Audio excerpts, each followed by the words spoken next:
ప్రభుత్వం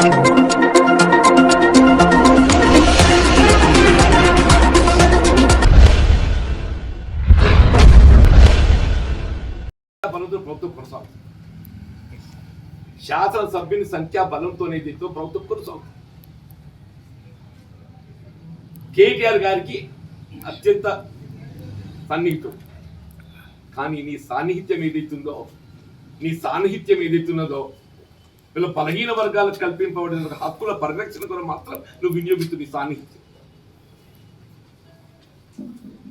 ఇవాళ ఏదైతుందో వైస్ చైర్పర్సన్ మీద విసిగి వేసారి విధులేని పరిస్థితులలో అవిశ్వాసం పెడితే ఎట్లా ఆయన కాపాడాలి, ఎట్లా ఆయన కాపాడాలి? తాపత్రయం తప్ప ఏదైతుందో మరి బలహీన వర్గాలకు కలుగుతున్నటువంటి వివక్షత దీన్ని ఎట్లా తొలగించి వాళ్ళ హక్కులు పరిరక్షిస్తారనే ఒక ఆలోచన లేదా? ఏమైతే ఆ విశ్వాసం నెగ్గితే వైస్ చైర్మన్ కూడా ఎన్నికైతే, చైర్మన్ అయితే వైస్ చైర్మన్ రెండింటికి అవుతుంది. సపోజ్ రేపు అవిశ్వాసం నెగ్గితే ఏమవుతుందన్న, చైర్పర్సన్కి ఎన్నికైతుంది, సిమిలర్ వైస్ చైర్పర్సన్ కూడా ఎన్నికైతుంది, అంతే కదా. అంతకంటే ఇంకేం కాదు కదా. అప్పుడు ఎవరైతారు? చైర్పర్సన్ మీ టీఆర్ఎస్ వ్యక్తి అవుతాడు, వైస్ చైర్పర్సన్ మీ వ్యక్తి అవుతాడు. ఇద్దరు మీ వాళ్ళు అవుతారు కదా, మీరే అవుతారు కదా. మేము అంత 8 మందిమే కదా, మేము అంత 8 మందిమే కదా, 40 మంది మీరే కదా. ఎన్నిక కావాల్సి ఎంతమంది? సగం కంటే ఒకటి ఎక్కువ చాలు, అంటే 25 ఉంటే చాలు. 40 మంది ఉన్నారు మీ దగ్గర, ఇంకా 15 మంది ఎక్కువ ఉన్నారా? ఓ 10 మంది ఆరిపోయినా కానీ, ఓ 10 మంది కారిపోయినా కానీ 25 మంది ఉంటే సరిపోతుంది సంఖ్య. ఇవాళ నువ్వు ఏ వైస్ చైర్మన్ అవిశ్వాసము గట్టెక్కించడానికి, అది వీపోవటానికి వరకు నువ్వు ఎంత తాపత్రయపడుతున్నావో, ఇది ఒక 10% గట్ట నువ్వు ఆలోచించగలిగి ఉండేను అంటైతే ఇలా బలహీన వర్గాల హక్కులను ఏదైతే ఉందో నువ్వు పరిరక్షించేవాడివి కదనే. సంవత్సర కాలం అని చెప్పంటారు, 1 year ఆఫ్ రూల్, ఒక సంవత్సర పాలన బలహీన వర్గాలకు లభించాల్సినటువంటి, వీళ్ళ మహిళలకు లభించాల్సిన, ఆడపిల్ల లభించాల్సిన పాలన ఇవాళ ఉన్నత వర్గాలతో కొనసాగింపు చేసిన. ఇదే నా బలహీన వర్గాలు మీ మహిళల పట్ల మీకు ఉండే ఆదరణ. అక్కడ 3 సంవత్సరాలే, అక్కడ 3 సంవత్సరాలు. ఇదేనా మీ బలహీన వర్గాల పట్ల ఉండేటువంటి ఒక ఆదరణ? ఇదేనా జ్యోతిబా ఫులే స్ఫూర్తి? జ్యోతిబా ఫులే స్ఫూర్తి ఇదేనా? ఇట్స్ నాట్ బిగ్ థింగ్, ఏదో పెద్ద నేను చేసిన కాదే, సింపుల్ థింగ్.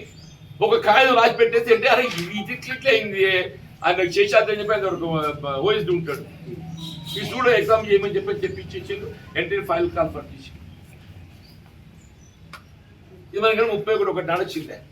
నేను చూస్తా వీళ్ళు ఏం చేస్తావు ఇంకా చెప్పాలి, ఏం చేస్తారు ఇవి అసలు వైస్ చైర్మన్ ఏదో చూస్తా అని చెప్పారు. ఇక అందరినీ పట్టుకపోయి ఏదైతే ఇది ఎట్లా వీ కొట్టడానికి గుర్తుంది తప్ప ఏదైతున్నదో వేరే ఆలోచన లేదు, వేరే ఆలోచన లేదు. ఇది ఇప్పటికైనా ఏదైతుందో బలహీన వర్గాలు వాస్తవంగా చెప్పట్టు ఆనాటి నుండి ఈనాటి వరకు ఈ సమాజంలో బలహీన వర్గాలకు అండగా నిలిచింది కేవలం కాంగ్రెస్ పార్టీ మాత్రమే చెప్పండి. నేను ఎప్పుడు చెప్తుంటే నేను ఏ విధంగా బలహీన వర్గాలు వివక్ష గురవుతున్నారు. ఆనాడు ఉమ్మడి రాష్ట్రంలో కాంగ్రెస్ ప్రభుత్వం 25% రిజర్వేషన్ కల్పించాలని చెప్పని ఆలోచించినా కానీ మారిన పరిస్థితుల్లో 25% సరిపోదు. వాళ్ళు 50% జనాభా కలిగి ఉంటారు. దాదాపు 50% కలిగి ఉన్నప్పుడు ఏదైతుందో ఆ జనాభాను పరిగణలోకి తీసుకొని ఈ రిజర్వేషన్ పునఃసమీక్షించాలి. It has to be increase. 25% కల్పించబడుతుందో దీన్ని ఏదైతుందో పునఃసమీక్షించి 40% పెంచాలి అని ఒక భావన వ్యక్తం చేసినా చేస్తున్నా లిఖితపూర్వకం వ్యక్తం ఎప్పుడు చెప్తాను. నా ఆలోచన విధానమే కాదు, మా నాయకుడు రాహుల్ గాంధీ గారి యొక్క ఆలోచన విధానం చెప్పండి. మా నాయకుడు రాహుల్ గాంధీ గారి యొక్క ఆలోచన విధానం చెప్పండి. దీని ఏదో ఈ రిజర్వేషన్ పునఃసమీక్షించడానికి వరకు ఏదైతే ఉందో మరి జనాభా ప్రాతిపదికన రిజర్వేషన్ పెంపొందించడానికి వీళ్ళు ఈ కుల గణన చేపట్టబోతుందని చెప్పండి. ఈ కుల గణన ఒకసారి ప్రక్రియ చేపట్టడం పూర్తవుతే మనకు ఏ వర్గం ఇంత అంటే లిఖితపూర్వకంగా ఏదైతుందో అర్థమెటికల్గా ఏదైతుందో మనకు ఎవిడెన్స్ ఆటోమేటికలీ వీ కెన్ ఒక టేక్ ఏ పాలిటిక్స్. ఇది కాంగ్రెస్ పార్టీ ఆలోచన విధానం. నేనే వర్గం చెప్పని కాదు, మనం ఆలోచన చేయవలసింది ఎవరి గురించి? సమాజంలో తాడిత పీడిత వర్గాల గురించి ఆలోచించాలి, తాడిత పీడిత వర్గాల గురించి ఆలోచించాలి. అటువంటి తాడిత పీడిత వర్గాల గురించి ఆలోచన చేయవలసినటువంటి ఒక రాజకీయ పార్టీలు మీ చిత్తశుద్ధి ఏ మేరకు ఉందని చెప్పట్టు నేను 2018 గతంలో ముందు చెప్పాను. నేను కినా నెగ్గకుండా చేమే నెగ్గదలుగు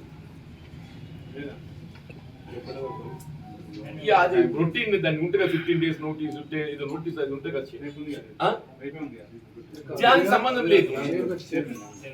చైర్మన్ ఎన్నిక అంటుంది, వైస్ చైర్మన్ గురించి డిస్కస్ చేస్తారు. వైస్ చైర్మన్ అవిశ్వాసం నెగ్గుతుందా వీగుతుందా అని మాట్లాడటం లేదు. అవిశ్వాసం నెగ్గినా వీగినా ఈ చైర్మన్ ఎన్నిక మాత్రం జరుగుతుంది. నెగ్గుతూ రెండు దొరుకుతాయి, అవిశ్వాసం నెగ్గుతూ రెండు దొరుకుతాయి, నెగ్గ కూడా ఒకటే.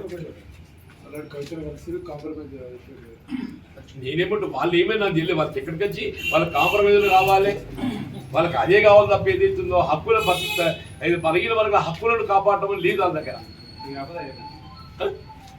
ఇవాళ తీసుకొచ్చిన కాబట్టి ఎట్లా భర్తీ అవుతుంది? ఇప్పుడు ఇది ఓపెన్ డాక్యుమెంట్ ఇవ్వాల, ఇది ఓపెన్ డాక్యుమెంట్. ఇది నా ఈ మొత్తం వెలుగులో అన్ని మున్సిపాలిటీలు ఉన్నది. ఇది ఇవ్వాల ఎంపీ కూడా మీ కూడా పెట్టిస్తుంది. ఇందులో వీళ్ళ సంగతి చూసాడు మీరు ఆఖరి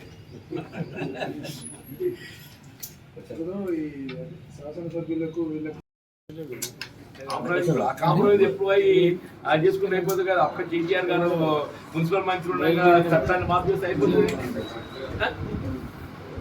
ఇప్పుడు నేను చేసిన పని ఏదైతే ఉందో, కాంగ్రెస్ ప్రభుత్వం వచ్చిన చేసిన పని ఏదైతే ఉందో ఇది ఆనాడు చేస్తుండే, ఆనాడు చేస్తుండే కదా ఈ పని. నేను చేసిన పని అలాంటి నాకంటే ఎమ్మెల్యే గారు తక్కువ కాదు కదా. ఆలోచన లోపల ఏది ఉందో, ఆలోచన పరిజ్ఞానం లోపల ఎమ్మెల్యే గారు నాకంటే తక్కువ కాదు కదండి. ఆయన చదువుకున్నాడే, నేను చదువుకున్నాడు. ఆయన అనుభవం ఒకలాగా పనిచేసి నా అనుభవం ఒకలాగా పనిచేసి ఆలోచన విధానం ఆలోచన విధానం ఎవరి ఆలోచన విధానం ఏ విధంగా ఉందనేది గమనించాలి. ఇక్కడ నా ఆలోచన విధానం ఏ విధంగా కొనసాగుతుంది, ఆయన ఆలోచన విధానం ఏ విధంగా కొనసాగుతుందని గమనించాలి. అది గ్రహించాలంటూ నేను నా ఆలోచన విధానం ఏదైతుందో సామాజిక వెనుకబడడానికి గురవుతున్నటువంటి బలహీన వర్గాల్లో మహిళలకు లభించాల్సిన హక్కుల గురించి నా ఆలోచన విధానం. ఆయన ఎక్కడికి వచ్చి ఏదైతుందో అధికారం, ఆయన అధికారం, ఆయనకి ఎవరు అండగా ఉంటారు, ఎవరు ఏంటి, అదే తప్ప ఏదైతున్నదో ఆ వెనుకబడ్డ తరగతికి చెందిన మహిళ ఆడబిడ్డ ఎవరైతే ముందే ఆయన ఎవరైనా ఆయన మనిషే కదా, నా మనిషి అయితే కాదు కదా. వాళ్ళ ఆడబిడ్డ అవుతుంది. ఇప్పుడు అంటున్నా బాబు, నేను ఇప్పుడు వచ్చేది నేను ఇప్పుడు చెప్పేది కూడా చెప్తా. నేను రేపు ఎంపిక ఎవరైనా కానీ టీఆర్ఎస్కి వెళ్ళి అవుతుంది. సంజయ్ గారు సూచించిన వ్యక్తి అవుతుంది. ఇది కూడా చెప్తున్నాయి, సంజయ్ గారు సూచించిన వ్యక్తి అవుతారు. ఎందుకు మేము సంఖ్యాబలం వాళ్ళకు ఉన్నది,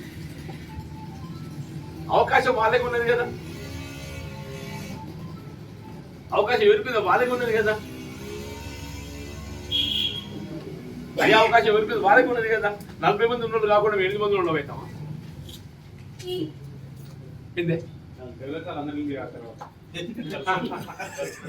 అరే ఇది ఆలోచన చేయాలి. ఇప్పుడు ఆ క్యాంపులు ఉన్నోళ్ళు ఎవరైనా ఉన్నట్టయితే ఇది ఆలోచన చేయాలి. అసలు ఏ రాజకీయ పార్టీ ఏ నాయకుని ఆలోచన ఏ విధంగా కొనసాగుతుంది, ఏ రాజకీయ పార్టీ ఆలోచన విధానం ఏ విధంగా కొనసాగుతుంది, ఏ నాయకుడు ఏ ప్రజాప్రతినిధి ఆలోచన విధానం ఏ విధంగా కొనసాగుతుంది, అది ఆలోచించాలి. ఎవరైతే సమస్య కాదు, ఎవరైతే ఏం చేస్తారో వేయాలి. ఏ విధానాలకు అనుగుణంగా పనిచేయాలి కదా. Municipal council is only advisory body, ఏముందన్నా మరిగా. Thank you.